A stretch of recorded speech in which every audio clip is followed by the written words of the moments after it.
Hello students, welcome back to my YouTube channel. आज हम लोग स्टडी कर रहे हैं बायोलॉजी के एक न्यू टॉपिक जो कि काफ़ी इम्पॉर्टेंट होता है आपके टीजीटी, पीजीटी एग्ज़ाम्स, आपके 12th लेवल के एग्ज़ाम्स या फिर किसी भी कॉम्पिटिटिव एग्ज़ाम के बेसिस पे। तो आज हम स्टडी करेंगे फ्रूट्स एंड सीड्स के बारे में। तो फर्स्टली हम स्टडी कर रहे हैं सीड्स के बारे में। आज हम सीड्स के बारे में स्टडी करेंगे, देन नेक्स्ट पार्ट में हम फ्रूट्स के बारे में स्टडी करेंगे।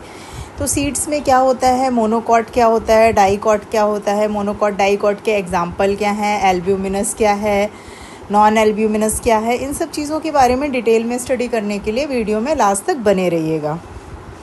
तो फर्स्टली हम लोग देखते हैं फॉर्मेशन ऑफ सीड। सीड का फॉर्मेशन कैसे होता है। तो सीड के फॉर्मेशन के लिए पहले हमें ये जानना ज़रूरी है कि सीड क्या होता है, व्हाट इज़ सीड।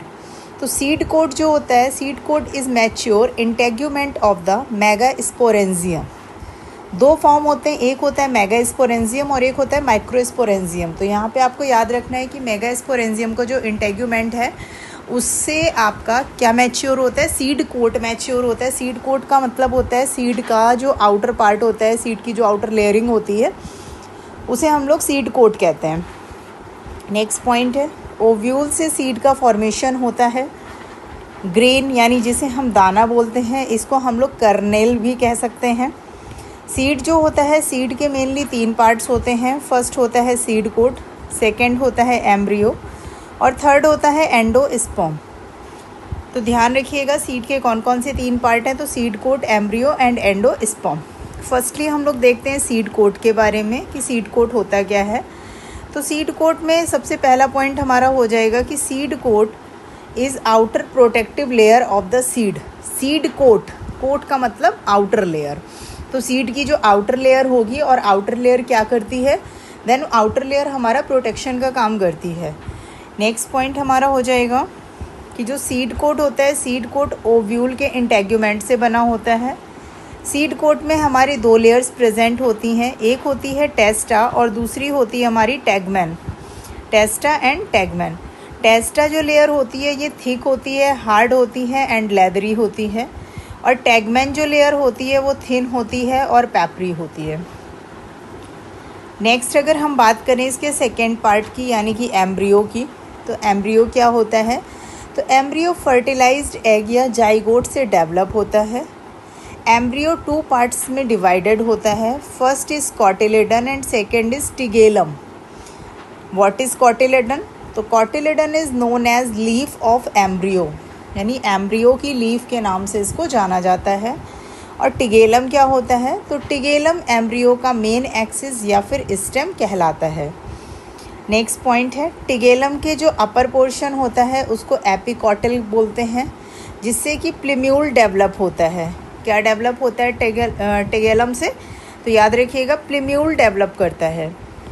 प्लिम्यूल किसका फॉर्मेशन करता है। तो प्लिम्यूल हमारा स्टेम का फॉर्मेशन करता है।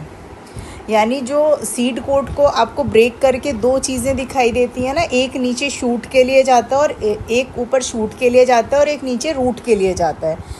एक जो अंकुर फूटता है वो अपवर्ड डायरेक्शन में आता है और एक डाउनवर्ड डायरेक्शन में जाता है। तो अपवर्ड डायरेक्शन वाला स्टेम का फॉर्मेशन करता है और उसको हम लोग प्लिम्यूल बोलते हैं।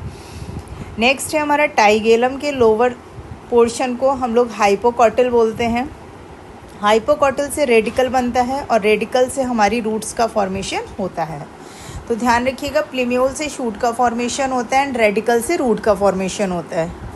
नेक्स्ट पॉइंट हमारा नोट पॉइंट है कि सीड के न्यूक्लियस का वेस्ट पार्ट होता है जिसे हम लोग पेरिस्पर्म के नाम से भी जानते हैं। ये क्वेश्चन ऑब्जेक्टिव में आ सकता है कि व्हाट इज़ पेरिस्पर्म। तो आपको पता होना चाहिए कि सीड के न्यूक्लियस का वेस्ट पार्ट ही पेरिस्पर्म कहलाता है। नेक्स्ट पार्ट हमारा आता है एंडोस्पर्म। तो एंडोस्पर्म एम्ब्रियो को न्यूट्रिशन प्रोवाइड करने का काम करता है। एंडोस्पर्म की आउटर लेयर को एल्यूरॉन लेयर कहते हैं। एल्यूरॉन लेयर जो होती है ये हमारी प्रोटीन की बनी हुई एक लेयर होती है। अब अगर हम बात करें नोट पॉइंट की, तो मोनोकॉट सीड्स में जो एम्ब्रियो के प्रोटेक्शंस के लिए एक सील्ड शेप्ड संरचना होती है उसे हम लोग स्क्यूटिलम कहते हैं।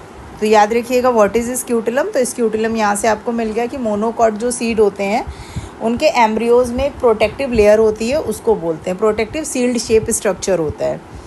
नेक्स्ट अगर हम लोग बात करें नोट की, तो निलंबो न्यूसीफेरा जो होता है, कमल के बीज का लाइफ स्पैन 1000 साल का होता है, यानी कि 1000 साल इसका लाइफ स्पैन रहता है।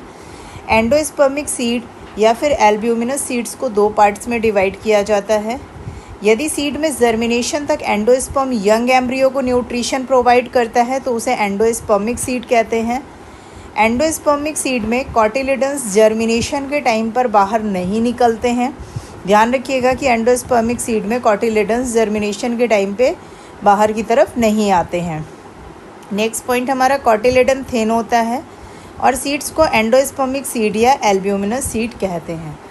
जो इस टाइप के सीड्स होते हैं जो एंडोस्पर्म्स यंग एम्ब्रियो को न्यूट्रिशन प्रोवाइड करता है, सीड को जर्मिनेशन देता है, उनको हम एंडोस्पर्मिक सीड या फिर एल्ब्यूमिनस सीड के नाम से भी जानते हैं। नेक्स्ट हम लोग बात करते हैं नॉन एंडोस्पर्मिक या फिर एक्स एल्ब्यूमिनस सीड्स के बारे में।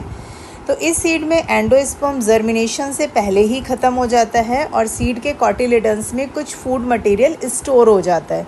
ध्यान रखिएगा, एंडोस्पर्मिक का मतलब हो गया जिसमें एंडोस्पर्म जर्मिनेशन तक रहेगा, और नॉन एंडोस्पर्मिक का मतलब है जिसमें एंडोस्पर्म जर्मिनेशन से पहले ही डिस्ट्रॉय हो जाएगा और सीड के कॉटिलिडन्स में कुछ फूड मटेरियल स्टोर हो जाएगा।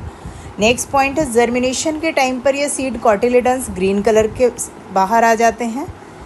अब अगर हम दोनों के एग्जांपल्स की बात करें, एंडोस्पर्मिक सीड्स के और नॉन एंडोस्पर्मिक सीड्स के, तो एंडोस्पर्मिक सीड्स में मोनोकॉट्स के एग्जांपल हो जाएंगे मेज़, कोकोनट, वीट्स, और डाइकॉट्स के एग्जांपल हो जाएंगे कैस्टर, पपाया एंड कॉटन। अगर हम नॉन एंडोस्पर्मिक सीड्स की बात करें तो इसके मोनोकॉट सीड्स के एग्जांपल हो जाएंगे एलिज्मा, एमोरफॉस्फेलस, और डाइकॉट सीड्स के एग्जांपल हो जाएंगे ग्राम, पी, बीन्स, कोकम्बर और टैमरेंडस। तो इस टाइप से करके आज हमने इस वीडियो में सीड्स के बारे में डिटेल में स्टडी करी है कि सीड क्या होता है, सीड कितने पार्ट्स में डिवाइड होता है, सीड के पार्ट्स की स्टडी हम कैसे करते हैं, एंडोस्पर्म क्या है, नॉन एंडोस्पर्मिक क्या है, मोनोकॉट क्या है, डाइकॉट क्या है। वीडियो अगर अच्छा लगा हो तो वीडियो को लाइक करें, दोस्तों के साथ में शेयर करें, और अगर इससे रिलेटेड आपकी कोई भी क्वेरी है तो उसको कमेंट सेक्शन पे जाके कमेंट करके आप पूछ सकते हैं। और ऐसे ही इन्फॉर्मेटिव वीडियोज़ को देखने के लिए चैनल को सब्सक्राइब करें। Thanks for watching.